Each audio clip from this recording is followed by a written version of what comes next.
ये supreme court के अंदर करीबन 88,000 केसेस पेंडिंग हैं। ये बहुत इंपॉर्टेंट चीज है, आप लोग इस चीज को देखने की करिए। एक दिन में करीबन 12 केसेस सॉल्व होते हैं। अब क्या होता है कि रोज करीबन 55 जो केसेस नए आते हैं। जब एक दिन में 12 केस सॉल्व हो रहे हैं, 55 केसेस नए आ रहे हैं, मतलब सीधी सी बात है 42 केस जो है वो रोज बढ़ते जा रहे हैं। इसमें अगर हम लोग देख लेते हैं कि अगर छुट्टियां अगर कम होगी, जो 6-7 वीक की जो बात कर रखी है, 6-7 वीक में अगर कम होगी तो रोज जो रहेंगे पॉसिबल जो होगा क्या होगा कि 30 केस जो रहेंगे वो कम रहेंगे।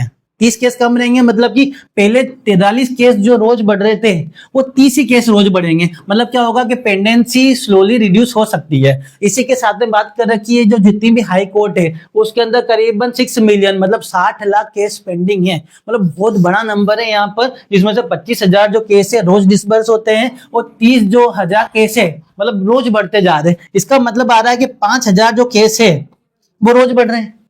25,000 जो केस है आपके रोज क्या होते हैं कि उनको सुनवाई कंप्लीट कर दी जाती है, 30,000 केस रोज आ रहे हैं उसके अंदर, मतलब 5,000 केस तो रोज बढ़ ही रहे हैं। अब इसमें 4-6 हफ्ते का जो समर वेकेशन है उसको हटा देंगे तो 35,000 केस जो है वो रोज और कंप्लीट होते जाएंगे। इसका मतलब है कि आपका जो बैकलॉग है 6 मिलियन का, 60 लाख का जो बैकलॉग है वो करीबन 10-15 साल के अंदर कम हो सकता है। इसके बाद में डिस्ट्रिक्ट और सबऑर्डिनेट की स्थिति तो और ज्यादा खराब है। 3 से 4 करोड़ जो केसेस है वो पेंडिंग है। 50,000 केसेस रोज उसके अंदर डिस्पोज होते हैं, 70,000 केस रोज आते हैं नए, 20,000 रोज बढ़ रहे हैं। वेकेशन 2-3 हफ्ते का अगर कम कर देते हैं तो 80,000 जो केसेस है वो रोज सॉल्व हो जाएंगे। इसका मतलब है कि बहुत जल्दी इस चीज का निपटारा आगे आने वाले समय में हो जाएगा।